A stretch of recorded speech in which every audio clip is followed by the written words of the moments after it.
crude laboratory in the basement of his home.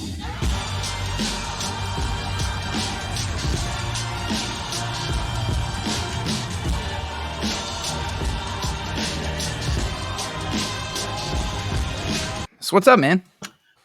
Oh, just wrapping up some end of the year stuff, just talking with the team and then meeting with other agency owners that I do some work with to help them kind of formalize their strategic goals for the following year, and just busier than I want to be, and I'm not sure it's productive as it should be. So I'm just trying to figure it all out. How about you?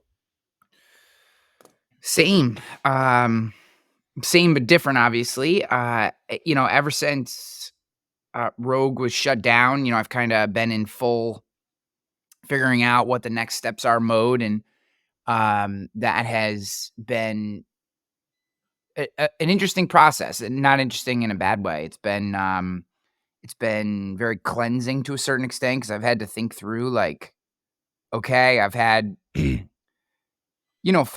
opportunities now, 5 companies that I've worked for, and at least 4 of them, I wasn't really at Bold Penguin long enough to make a real impact. So say 4 of them, I have real substantial track record of fairly high performance, yet all 4 kind of came to a screeching halt without my own, that wasn't my decision. So Right.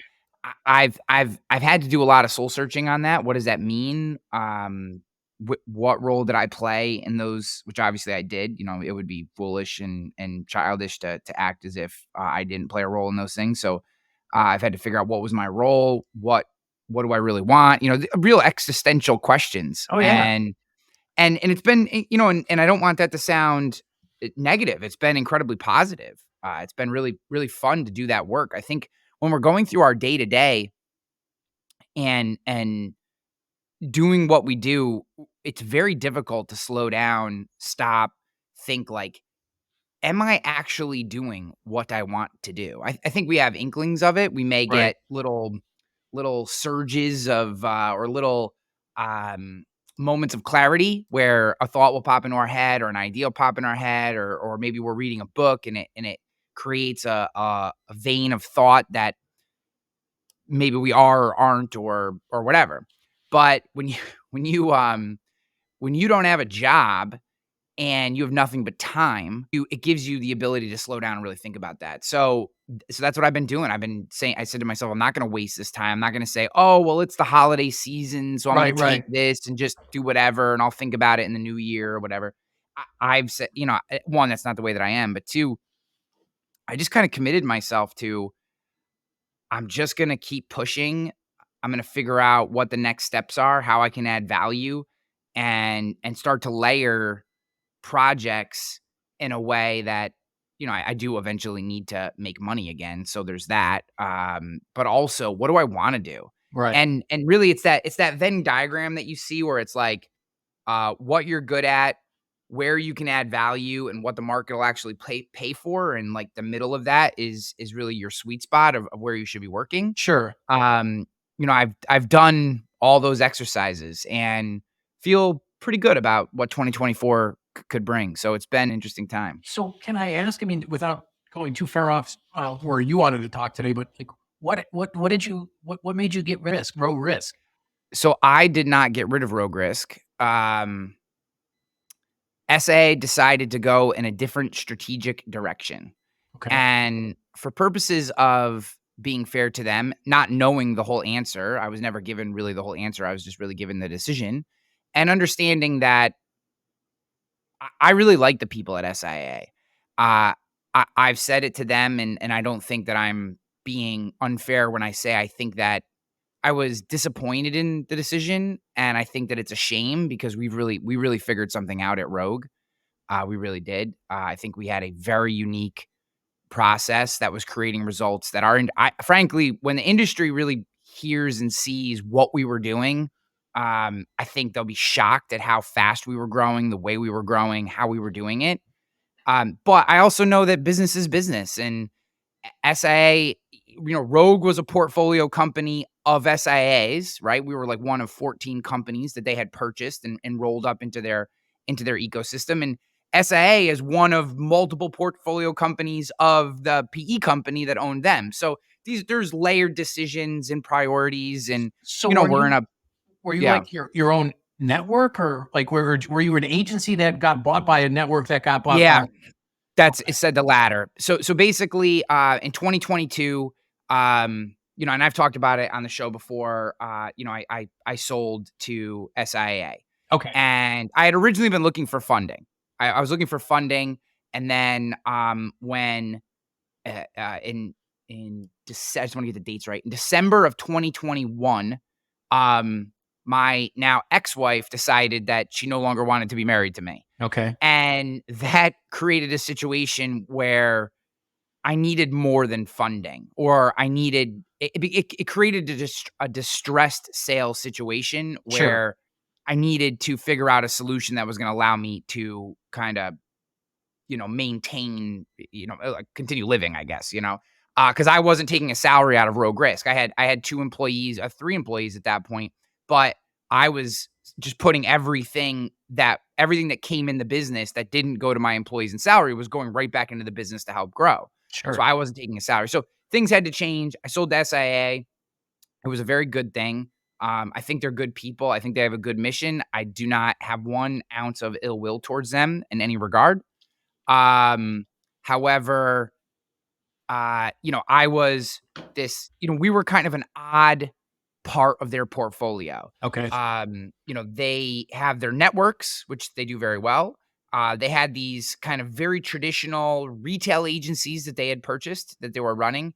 And then you kind of had Rogue Risk, which was a startup, was doing things very differently, using very different tools from the rest of the Yeah. I ecosystem. mean, based on our prior conversations, you guys did things like more cutting edge type technology type stuff, which is where I think the industry is going to go.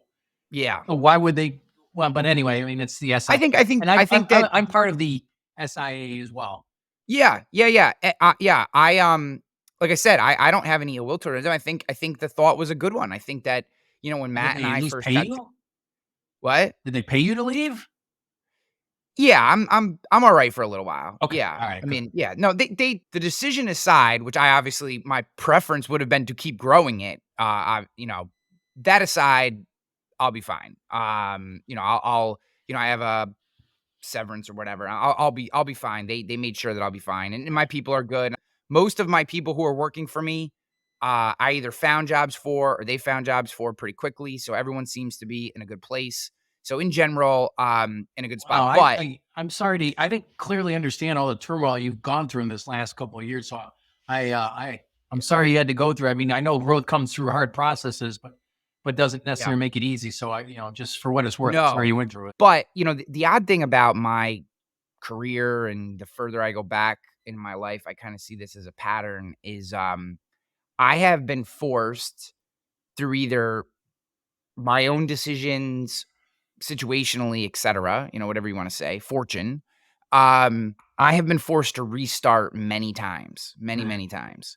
And, a pattern that I very much want to break in my life is this idea, growth, in some cases, massive growth, followed by a sharp ending, and then having to restart.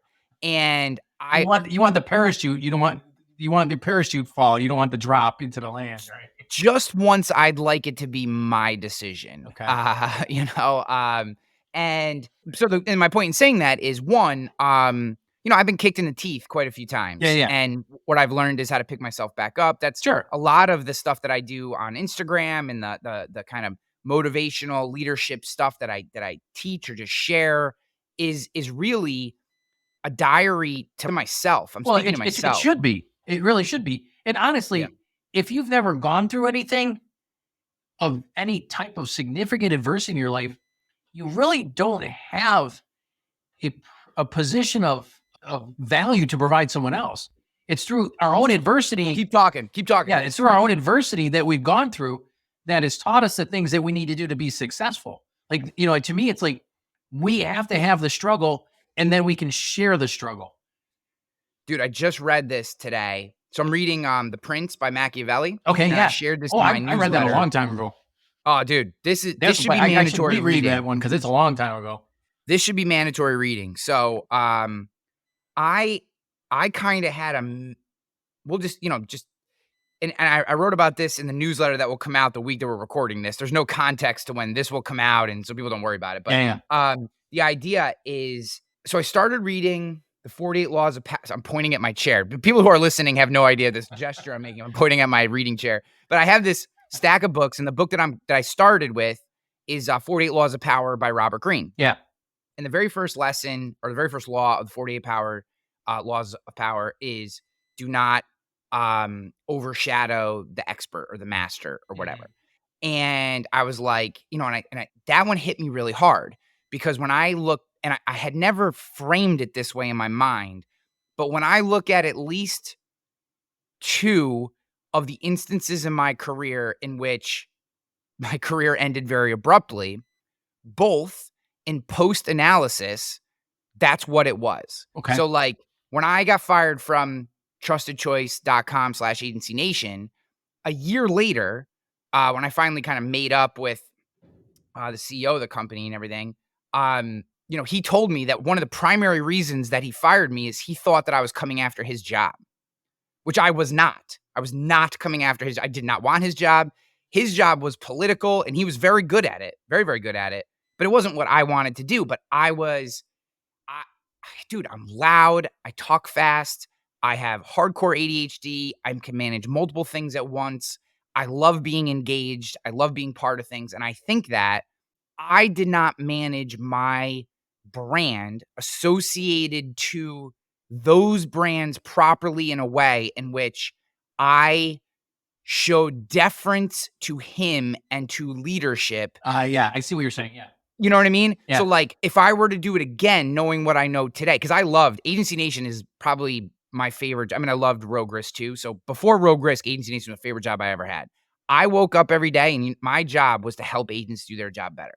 That was it. Research things, talk to people, go to conferences, help agents do their job better. That was what I did every day. I loved it. But I did it in a way I was okay being provocative. I was okay pushing the envelope. I was okay. I have no problem taking fodder, right? I used to get calls. I tell people all this all the time. They think I'm crazy. But like the board of the National Big I, the board members, I would get weekly calls from them admonishing me for something that I had said. Like, why, how dare you say that IAOA is a good Facebook group for people to join, like stupid shit like that. Which drives me nuts because I don't understand. Like I challenge them on the same thing. Like, why are you so against the IAOA? Like they're supporting the independent network channel. So I was of the same mindset. Like I've said the same things. But maybe that's not as provocative. And look, I love the states. The state Big I associations, for the most part, are wonderful organizations run by wonderful people who are trying their best to support agents, give them the tools, resources they need. The National Big I don't know what it is today, but run under the former administration was not that. And in many ways, my personal opinion is they were actually doing things to subvert independent agents to keep control over them. And it absolutely blew my mind and opened, took a layer of ignorance, a veil of ignorance off of my eyes when I'm talking to Nick Ayers on the phone, getting to know this guy, learning about what they're doing. It's a Facebook group, a free Facebook group. That's it. There's no charge, right? This is the early days. This is back in 2016. And I just mentioned it on a podcast. I hadn't even interviewed him yet. I just mentioned it on a podcast that I thought it was like a cool place for people to connect and grow and learn. And I got five of the 7 National Big I board members called me and yelled at me for doing that. You don't understand, blah, blah, blah. And I'm like, I don't understand. And it's did they explain it? Yeah, it was all fear and power. And so this is what I started. So dude, I'm a huge self-reflector. All these things are data points in my mind, right? Oh, yeah. And so this is why I dug into power. This is why I dug into the 48 Laws of Power. And it's why I'm reading The Prince, which I want to read this quote because it goes off of what you said. And you can tell my ADHD is off the charts today because I'm all over the place. But this is why I dug into these ideas of power and power games, is because I realized I don't play these games very well. right? I've always thought that if you're honest and authentic and hardworking, everything will work out. And what I've realized is that is absolutely positively not the case. That is a naive way to view the world. It is a very biblical way to approach the world, Right. but it is not a way to get through the real world of life. If we take the Bible, and I know some people are going to get mad at me for saying this, as a framework for how to live your life, right? It does not. There are realities to the world in the evil side of the nature of people, and not necessarily evil in its purest sense, but just in the fact that people are selfish, self-oriented. They're going to do what's in their best nature, right? And their best nature, irregardless of how that impacts you. Irregardless isn't a word. Sorry. And it just sounds good. That's It's a good word. it Yeah. makes you sound smarter, even though technically Right. not a word. That I was like, I don't understand this, right? Because I've always just been an open book. People are like, oh my God, I can't. I had somebody say to me the other day, and they weren't being a jerk. They were like, I think it's really amazing that you would have the strength to tell people that you go see a counselor every other week. And I'm like, why would I even think twice about saying that? Like, it doesn't. I go whether I'm in a good mood, a bad mood, if I'm having a problem, if I'm not having a problem. To me, it's just a life expense. But the idea is, and what the person said is, people will use that against you. Yeah. If Right. someone needs to get something, they'll say, there might be something wrong with him, or he's a little crazy, or you're not sure if you can trust him. Like, he's got to go see a counselor. And they're like, your authenticity people use against you. So now I'm reading these books going, these are the decisions that we have to make in our life. Is there's a trade-off to all these things. I don't really know. I have to start to decide if I'm going to play real power games, right? If I'm going to get involved in larger business deals and deals that involve the accumulation of assets, buying companies, etc. I have to be able to play power games. And just being honest, direct, authentic, and transparent, it opens you up to other people being able to tear you apart and have you lose those games. So there's that trade-off, right? Am I true to who I am and what I believe makes me a good person? Because I do think those things are very positive, and lose the power games? Or do I start to be more considerate of how I act, what I share, when I share it, how I share it, so that I'm not giving people these easy victories over me in games of power? And that is, I'm just something I'm starting to wrap my head around. It's interesting. Laura, I want to give you a framework of the way I've learned to view the world, which has changed a little bit. I always thought, to some degree, greed drove the world, and I've come to the conclusion, and this is not my own thought. It's been expressed before. I've embraced it to follow it. It's envy that drives the world. And if you think about it from that standpoint, a lot of the things that you've dealt with are based on an envious position. If they're, it's not because they're afraid that you're going after something you want. It's they're afraid that you're going after something they have. Yeah.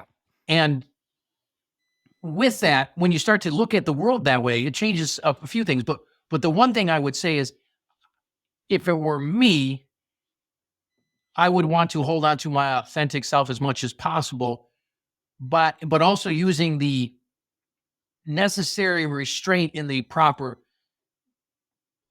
places in situations that I'm in, because I don't want to have to be less of who I am. But I also know that sometimes I don't have to be the biggest voice in the room, obviously. Yes. Just sit back. But I don't want. But I'm not a quiet person. I'm engaged. I want to be active. I want to talk. So sometimes being less of who I am, but I don't want to be someone I'm not completely. If the only way I have to win in the world is to not be true to myself, then I'd rather lose.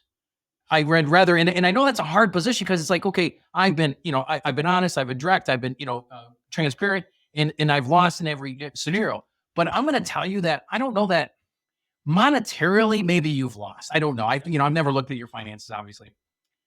But I think you've won so many battles that you don't know, because you held true to yourself, and your impact is so much bigger because you set standards that other people want to achieve.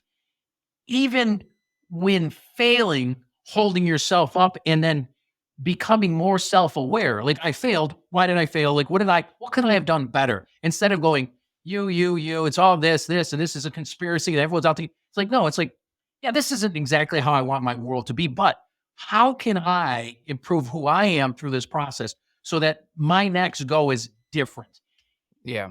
And the ripple effect of that impact on people's lives, because you don't know who you've changed just because of one conversation or one reality that you lived through when someone said, well, he went through all that. My life isn't so bad, man. I can figure this out because Ryan really went through some real stuff. And I think I'm going through real stuff, but now that I put it in perspective and I get a little bit of positioning to think this through, maybe this is where I need to be. Maybe I need to have this struggle so I can experience it, so I can grow from this.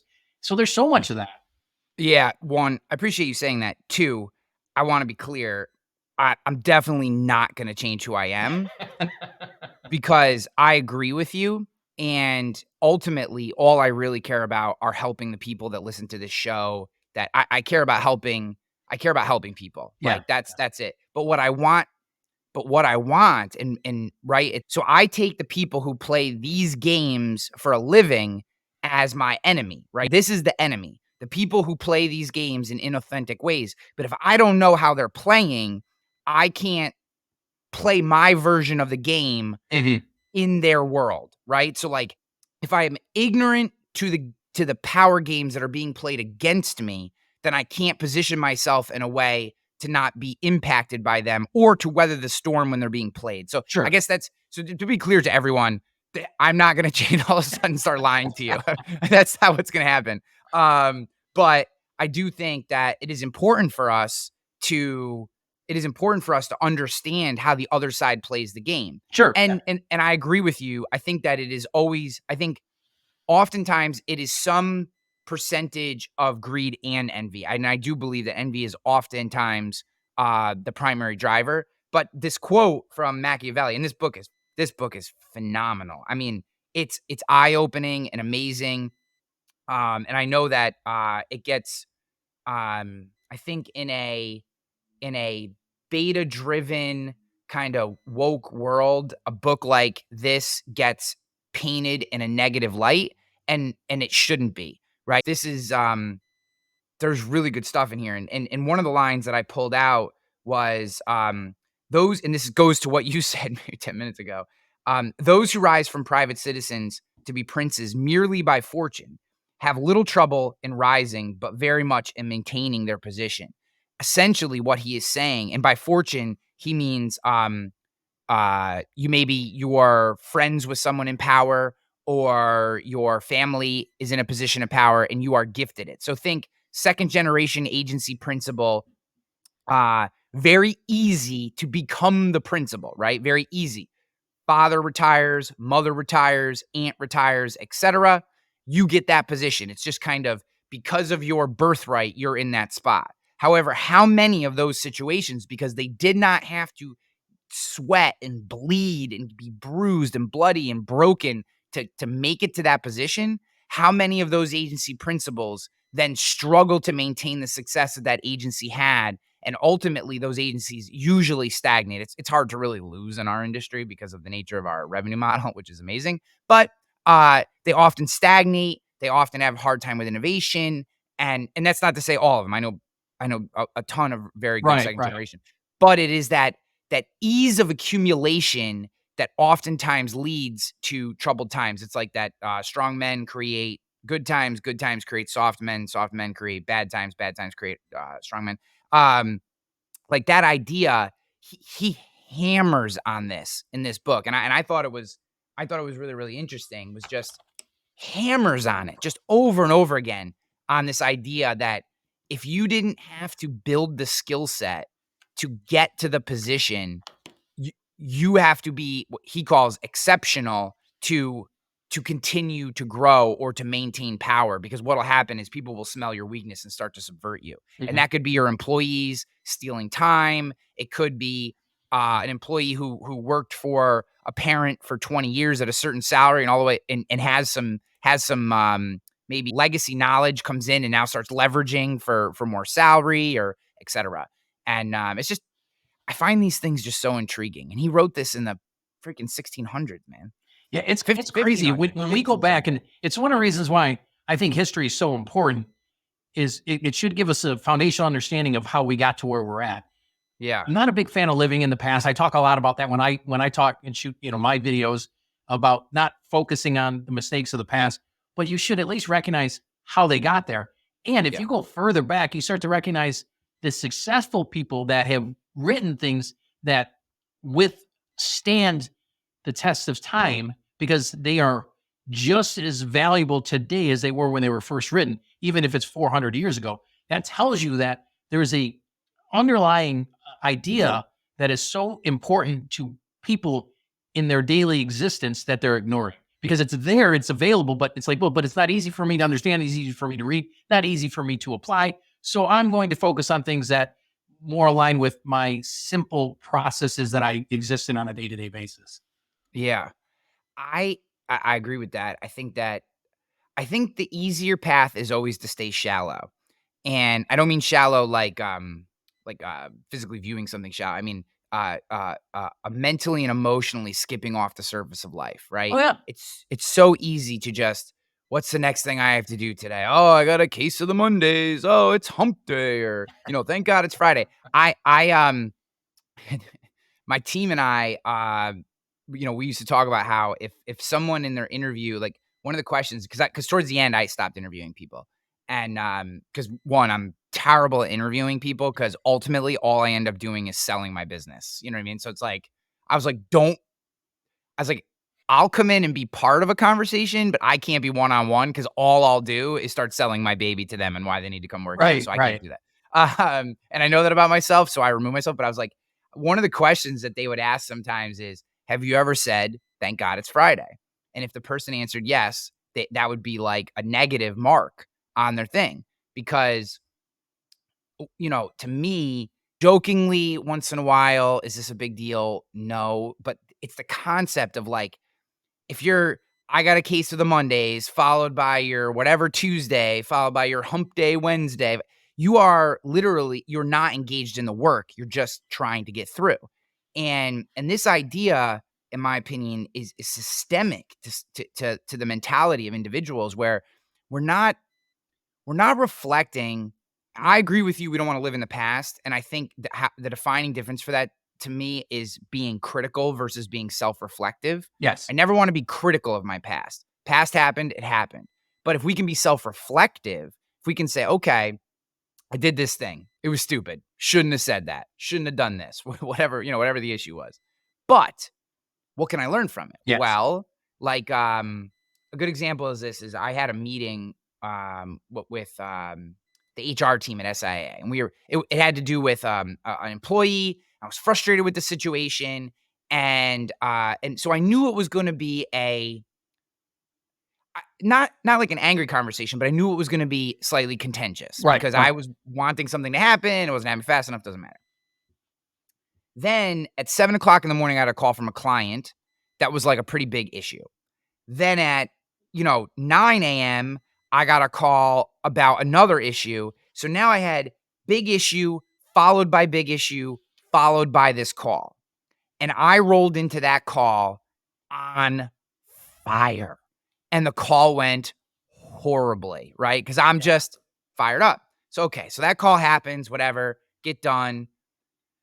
The next day, I call both the people that are on the call. I'm like, look, sorry, that was my fault. And, you look back on it and you're like, okay, they were pissed. They were pissed that I was, not whatever. I wasn't being respectful. I was like, doesn't matter. But the idea was, okay, when you feel yourself getting out of your skis, take a deep breath, approach each conversation as a new, fresh start. Okay, we can be self-reflective, or I could be like, you stupid son of a bitch, why would you do that? Now they think you're this, and now you got to deal with this. And I think those are two. One is just kind of skipping off of the surface, Mhm. and the other is diving in and going, okay, how can I actually make myself better the next time we do this? And this goes for meetings with, Right. this could be, in the insurance business, this is maybe a sales call, right? If you get 10 no's in a row, your 11th call, you're probably already lined up for a no. Or are you resetting before every call and saying, okay, hey, maybe this might be the one, right? These are like little tricks that I think we can learn if we're self-reflective, versus just getting mad at ourselves or making excuses for our previous actions. It's interesting because we spend a lot of time when we explain where we're at in life, and we'll give the stories, and obviously, we get to set the way the narrative of how we tell those stories. And you can generally tell the people that have really grown from their experiences by how they frame those stories. If they're, if they take ownership and, the imperfections of our decision making, especially when we're younger. I mean, we weren't, we didn't have the experience, the knowledge, the intellect to make strong decisions when we're young, which lead us into maybe some bad paths of life. But if we reflect back onto them, they allow us to say, but this is where I learned from those mistakes, these experiences. And that is a true growth minded individual, which allows that person to continue to expand who they are and who they can impact, because they continuously, live their lives in the manner that which they want to, and then recognize when they misstep, how they can reflect on it and then repair it. But there are so many that we tell the story, and it's like, the world is out to get me, and Yeah. this happened, this happened, this happened, and I can't catch a break. It's the same mindset of the thank God it's Friday, and it's terrible Mondays, and it's like you don't get to. Oh, every Monday isn't a bad day. Every, Yeah. every Friday isn't a good day. Like, it doesn't work Yeah. that way. Like, you have to own the moment you're in, and if you start to, as we get older, it's a little bit easier because you start to go like, oh, how many more Mondays do I have left? I'm going to celebrate every one because I don't know how many I'm going to be around for. Mhm. And how many Mondays am I going to have with the people I'm around? I don't know how many of that is either. So we start to reflect on those kind of things and we react better. But I probably was I can't believe it's Monday person, or thank God it was Friday, 20 years ago. I mean, I don't necessarily remember. I know that I've grown as an individual since then, and hopefully have approached life better, than I did back then. But you can definitely understand that if someone isn't going to reflect and grow, they're probably not an asset to have around you, which is a sad reality, because that means that there are people that you might like, but man, they're going to hold you back because they're stuck in the patterns of behaviors they've made in the past and they can't seem to break them. Yeah, I agree. So talk to me a little bit about like your when did you decide and this just kind of step out and start sharing your concepts? Like I love some of the stuff you're doing around like want better, be Oh, better, thank you. Yeah. like starting to share these psychological ideas, these concepts, these frameworks, the mindsets, these that you're doing awesome stuff on Facebook and on TikTok and stuff like before we actually get into some of the actual concepts that I want to talk through and get your perspective on. Sure. I'm interested in what was the impetus to actually start sharing outside of just like how to sell an insurance policy. You know what I mean? When you really got into that side of it, what was the impetus for that? Why was it conversations with yourself, or I guess I'm just interested. Well, there's definitely a lot of the conversation with yourself. Occasionally a couple arguments, which isn't good, but it's a whole different conversation, I'm sure. Yeah. So becoming a business owner obviously has its own set of challenges. And early on, I recognized that most business owners, if they're bakers, they're good at baking. If they're plumbers, they're good at plumbing, but they're not good at running businesses. Well, I got into commercial insurance and I was helping them, but because I happened to be able to put on a shirt and tie, they assumed that I was smarter than them and they would ask me questions about business, not about their trade, but the business. And I would start to answer some of those questions. And that became more and more frequent. So I actually started another business, which is consulting and helping small businesses. And my goal was truly just to help. But to some degree, it was a distraction from my core business. And so if I wasn't going to get compensated for it, I probably couldn't continue to do it, because eventually you have to pay your bills at the end of the month. So, or beginning whenever they're due. And so I built this other, opportunity as a revenue stream, but really it was based on the idea of I want to help other people. And I have a coaching mentality. I was, fortunate enough to be able to, coach and support my children through youth sports and through high school years. And so that created another passion for sharing of information.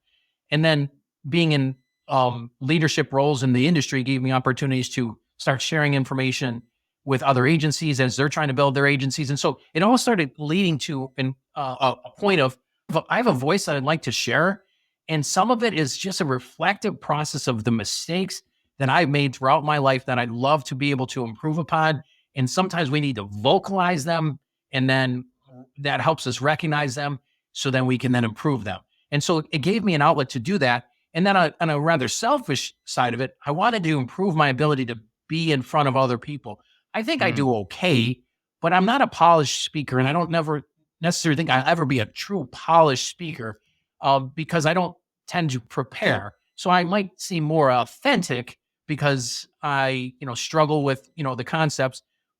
I won't be as polished and professional as some other speakers, and that's okay. But I wanted more time doing this on a regular basis, so I got more comfortable in front of the camera, more comfortable just having these generic or general conversations that are not specific to one issue someone is dealing with in their business, but just from a philosophical standpoint.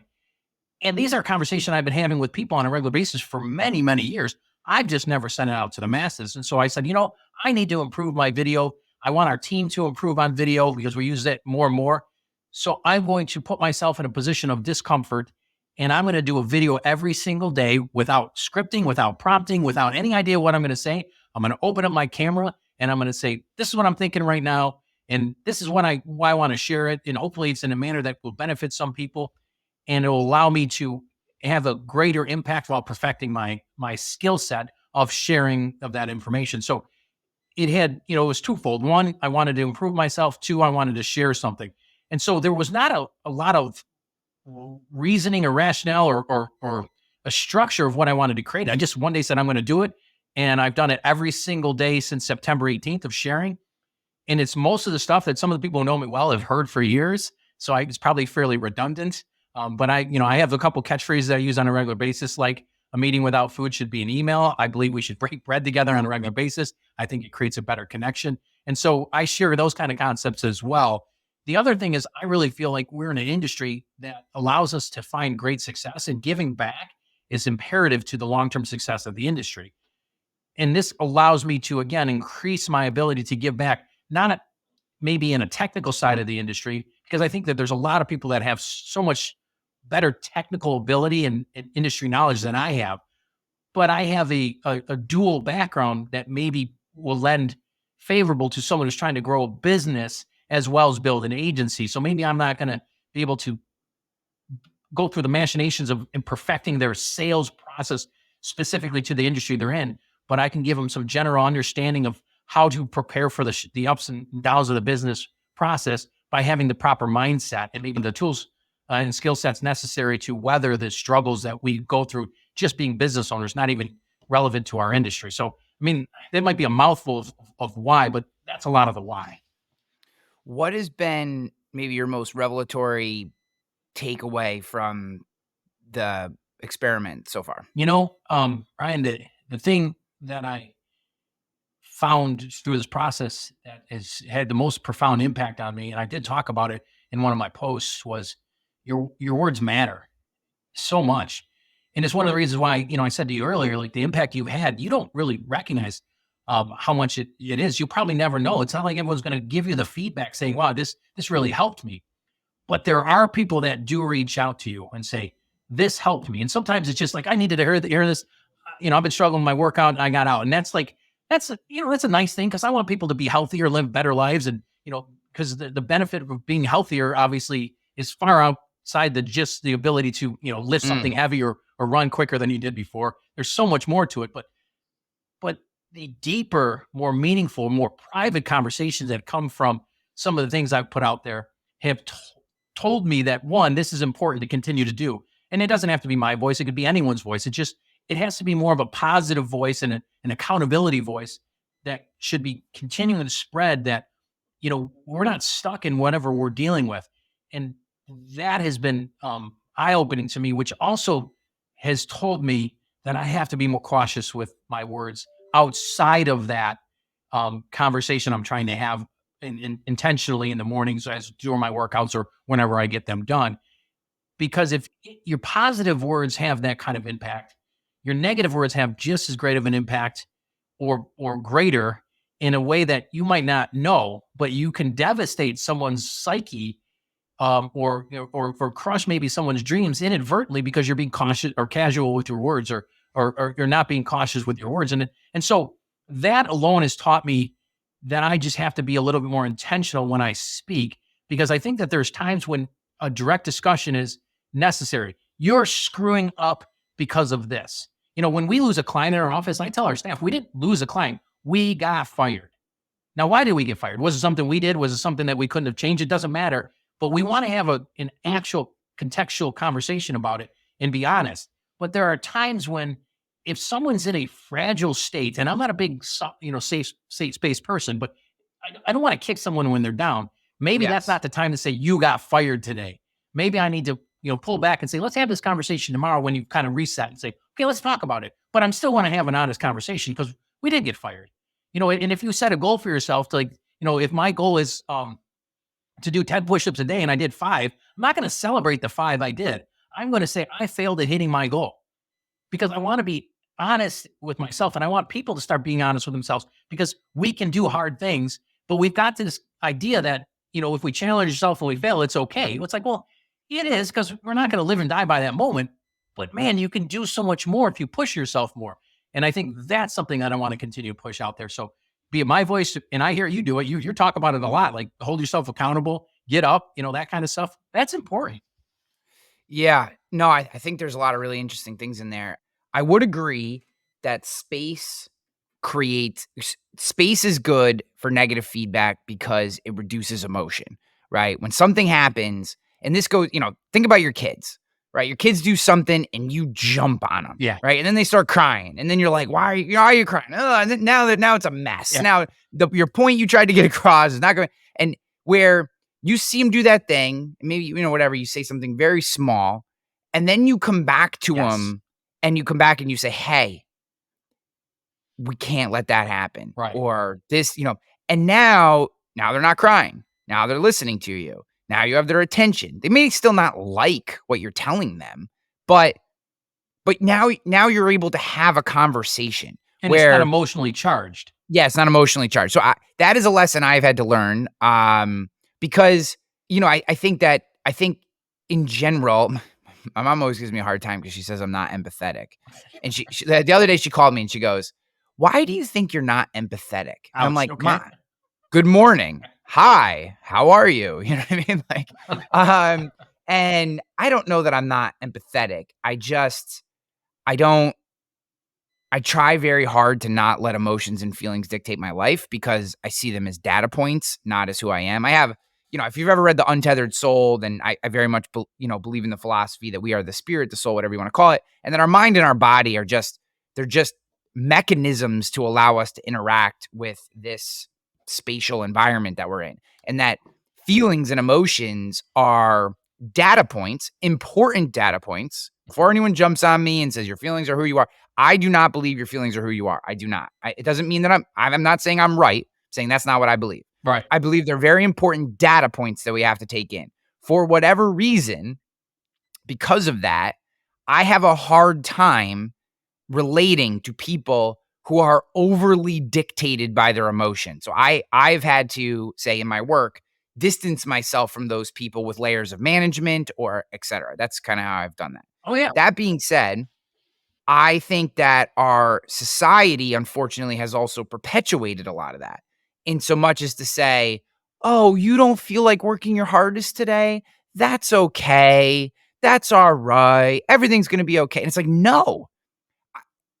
Look, I've watched, I've watched shitty things happen in almost every regard that are possible in my life, right? I'm blessed that I still have both my parents and my sister, but unfortunately, my ex-wife, I was very close with her family, and she and I are still very good friends. So, whatever. I watched her go through losing her mom, her brother, who I worked with for 8 years. Like, I've dealt with these things. I've dealt with work stuff. I've dealt with all. Life is hard. The universe doesn't care about us. It will mash us up, mow us down, and move on. And you do not matter to the universe. It doesn't mean you don't matter. It just means that your emotions have no impact. So why allow them to dictate your decision making? So if you don't feel like doing something, no duh. I go to the gym every day. I'm going to go as soon as we're done recording. I don't feel like going today. Before we turned on this recording, I had to run to the mailbox real quick for something, and I went outside and I was like, it's beautiful out, man. Maybe I'll just go for a walk. Well, that's taking the easy way, right? Going for a walk is taking the easy way because today is a boxing day, which means I'm gonna be sweating my ass off and my shoulders are gonna hurt and my abs are gonna hurt. And like, I don't really feel like doing it. I'm going to go. And if anything, I will work harder because I don't want to, right? But I've had to train myself to do that. And what I try to teach people with posting this stuff on the line is not, look at how amazing I am. Dude, the number of people that comment on how shitty my boxing is it's like my favorite thing. These guys will just, like, that's the point. yeah, they'll tear me apart. They'll be like, at all. Like, yeah, your head's out over your front knee. And I'm like, I'm 42 years old. I'm never getting punched in the face in a boxing ring. I'm literally just doing this for fitness and to show people. It's really just to show people, hey, look, I'm not just talking crap. I show up every day. That's the purpose. I heart every negative comment I give. I always heart it. I don't respond. Yeah, so do I. I always say thank you. Yeah. I'm like, bro, thanks so much. Like, I'm just, I'm learning. Like, what should I do better? And I'll tell you, 9 out of 10 people after the negative comment will then come back with a positive comment. I've seen that a lot. And that especially with workout videos, they'll be like, you suck at this and you're terrible and I can't believe you would post this and you're a horrible person and you probably kicked your dog this morning. And then you're like, dude, thank you. Like, I'm sorry. I'm just getting into it. I'm learning. Dog's fine. What could I do better? And then they'll come back and they'll be like, oh my God, dude, like, I'm so glad you're working hard. Like, just sit back on your punches a little more. It's so funny. Well, but the things I've gotten through that process that kills me is like, that's the stupidest thing I've ever heard. Yeah. And I'm like, and I kind of want to say, really, not heard anything dumber than that? Like, you got it. Yeah. Because I've heard some dumb things in my life. Yeah. Did you listen to Republican debate last night? You've heard stupider things said. I just there's got to be something worse than what I said. But I don't want to feed into it, nor do I care. Because if I'm evoking any sort of emotion in anything that I'm sharing, be it positive or negative, it means it impacted you. And if it impacted you to share in a negative way, it's a reflective process that you're going through something in your life. And I'm okay with that. And I have to be the brunt. The first couple of times it kind of stung. And then I was like, hey, I'm good with this. Like, I'm all right. Like, you can say something. Yeah, I've said some stupid things. Maybe it sounds stupid or I've made some dumb analogies. I'm not perfect, but I never said I was. Nor do I pretend like I haven't figured out. But I can tell you 0 times if I attack someone on social media. Not once. Yeah. I just don't understand why someone would. Yeah. I've attacked dumb Democrats on Twitter before, but I'm also not a perfect. No, it helps nothing. It helps nothing. It is horrible. I wish that I didn't do it, but at the same time, sometimes I just can't help myself. Doesn't matter. So my point, and I'm completely on the same page with you, is that like, it doesn't matter if you feel like doing something or not. Like, take cold calling, right? Cold calling is to this day still very important in our industry. Some people believe in it, some people don't. It's not my bread and butter, but I strongly believe in it, especially when done with intention. That being said, even the best cold callers that I know, when you get a little bourbon or a beer in them, will tell you they don't love doing it. No. There's nothing to love, right? Yet what they do is show up anyways, right? They show up anyways and they do it. They don't want to do it. No one wants to call and be told no. No one wants to call a random person. No one wants to do the research. No one stick to the script and work in the script and getting the negative feedback. No one wants to do any of that stuff, but they want to grow their business. Mm-hmm. They want to pay their bills. They want to take care of their family. They want to make sure their kids get cool Christmas presents or they get to go on a vacation with their spouse or whatever, right? And for those reasons, they show up and they do it anyways. Now, if you listen to your feelings are telling you, nah, you don't feel like doing it today. Hey, the moon is in the sign of the Aquarius, and that's usually the hit ratio on cold calls is lower than, so maybe just go have a cup of coffee and bitch about the weather. But that's what your feelings want you to do. That's just a data point. You go, okay, feelings. Okay, thanks for that data point. But you don't matter because my bank account having enough money in it for me to take my wife or my husband or whoever to to Miami for a getaway is way more important to me. And I need to sell 2 more accounts this month to do that. And in order to make 2 more accounts, I got to make 200 more cold calls. So I'm going to make my cold calls and take my spouse to Miami. Like, that's the decision making. And I just feel like it just, to me, it kills me how much we prioritize our feelings in our current culture. I just, Well, in our feelings 90% of the shit I do during the day, I don't want to do, but I do it anyway. It's so temporary. I Yeah. said for years, like, don't make long-term decisions on temporary emotions. Right? I mean, we have to think these things through. I think, but I love what Mike Tyson said about it. I think, and I'm paraphrasing obviously, but he said something like, you have to do things you don't want to do, and you do them like you love them. Yeah. Something like that. Yeah. Right? And I think that's it, because your feelings are temporary. I do not want to get up. I set a goal for myself this year. I don't know. I think I shared this with you before, but my goal was to finish the year with 36,500 push-ups. I didn't start in the beginning of the year, so I had to, start to push those numbers up a little bit, because it's 100 a day. It's not a hard number. When you've never done a push-up, it's hard, but after a while, it gets easier. I didn't take in consideration that there are going to be days that I didn't feel like doing it. There's going to be days that I didn't, I didn't have time, or I was sick, injured, whatever. And so now I'm at the point where I have less than a month left, and I still have a decent amount of push-ups. So in order to hit these, I have to do like 300 a day. But I'm so determined to do it. I hate push-ups. There's nothing about push-ups I like doing. And it's hard. But I don't get up and go, I don't feel like doing them today, and then stop doing them. I say, I don't want to do them today, but I'm going to go do my push-ups. And it's a mentality. And I'm not perfected by any stretch of the imagination. I can talk myself out of doing the right thing on a regular basis. Like, I should probably go for the run. No, I'll just walk today. Or I should probably go for a walk. I'll just bike. It's a little bit easier. It's rainy. I'll stay inside. It's like, I can talk myself out of like anyone else. But there's also those moments when it's like, it's raining and I'm going to throw on my raincoat and I'm still going to go do my run. Or it's snowing and I'm going to take the bike out and maybe I'll slip, but I'm going to ride anyways because it was part of my training plan. I'm going to do it. I can't dictate the decisions I make based on how I felt that morning. Because if I did that every single day, I'd probably still be in bed today because I didn't want to get up. I'd be better just sitting around binge watching Sopranos or something. I don't know.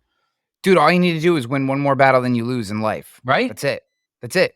So like 100%, like I focus on discipline, and I talk about discipline, and I work on discipline, and I did 75 hard to try to teach myself discipline, because I am not a disciplined person. Okay. I am not a disciplined person at all. Like, my natural state is to be scattered and lazy, and that is my natural state. So but I also want to be successful, and I want to have a life that I'm proud of, and I want to show my kid, and all the reasons. So I focus on discipline, and I talk about this. People are like, I'm not as I had someone say, well, I love that, but I'm not as disciplined as you. And I was like, if you only fucking knew how undisciplined a person I actually am, and how hard I have to work every day, in the notebooks and the to-do lists and the to-don't lists and the quotes I have everywhere, and the fact that I read every day. I do this stuff because, left to my own devices, I am going to do degenerate, nonsensical, lazy shit all day and would be a slob. Well, and discipline is not who you are; it's what you do. Yeah, right. Yeah. It's an action. It's not a defining quality. It's something that you do. Your defining qualities are who you are as a person when you're engaging with other people. Those are, but just it's like, well, you're so disciplined, you have it easy. No, it's not easy. It's incredibly hard. Yeah, that's challenging. But I'm going to do it anyway. Yeah. If this were a video game, my character would start with 0 discipline. Like, I'd be at 0. Like, it would be like, you ever see that movie? What was that? Jumanji. Yeah. And there's this really awesome scene where Kevin Hart's character is like, my weaknesses are cake, strength, and speed.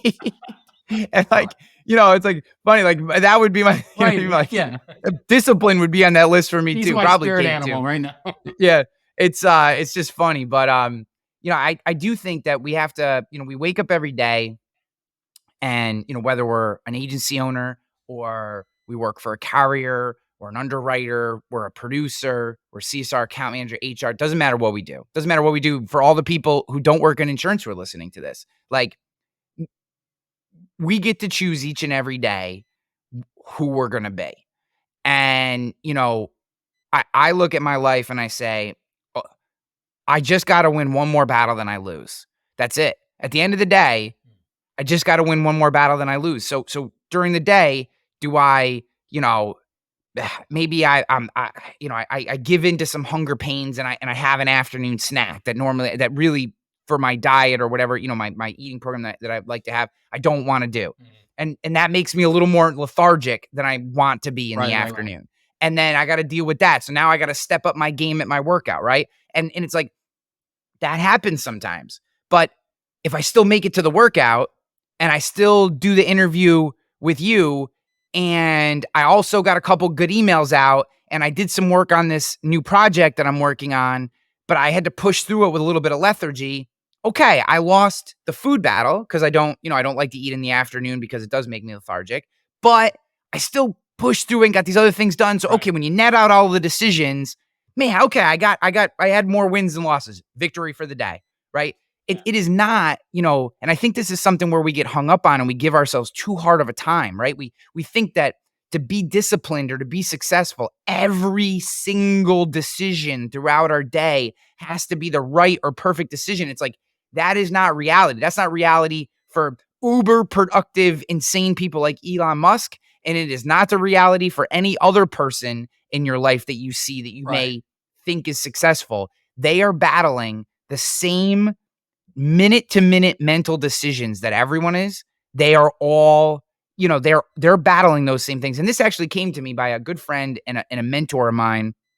And I look at him as I look at the way he lives his life and I'm like, I look at him as being so disciplined, right? Like I look at him and I'm like, dude, fuck, like what I mean? Like, and he looks at me and he goes, dude, do you know how much I struggle with bop, and how I had to like have a whole intervention about my Coca-Cola habit that I had where I was drinking like 9 Cokes a day. And I would have never pictured in a million years that this fit, like successful person was drinking 9 regular Coca-Colas a day. And that he had, you know what I mean? And it's like, you look at it and you're like, oh, he's just a regular guy just like me, dealing with the same nonsensical decisions minute to minute that the rest of us are.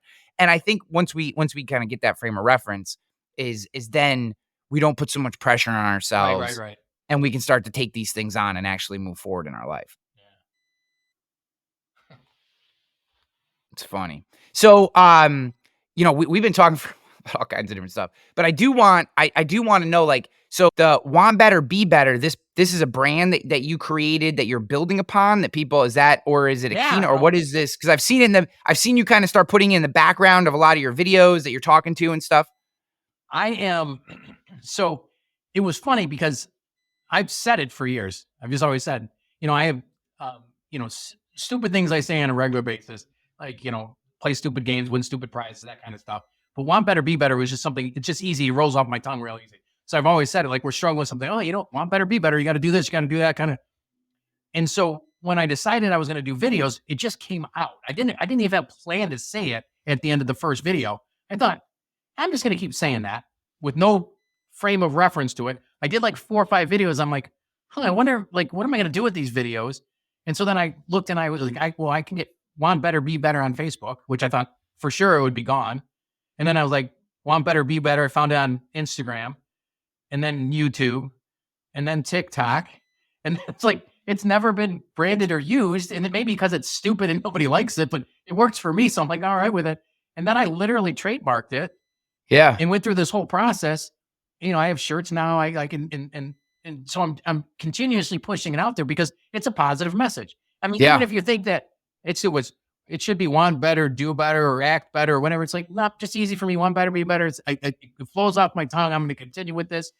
And I'm going to continue to brand it because it's a simple reminder that as I'm trying to make a decision, is this a decision that's going to, I want better in my life? Is this a decision that's going to make me be better at the thing, whatever it is I'm trying to be better at? Am I trying, if I want to be a better spouse, I need to be a better husband. I mean, it's that kind of mentality. And we can put it in just about any activity we have on a daily basis that we're trying to improve.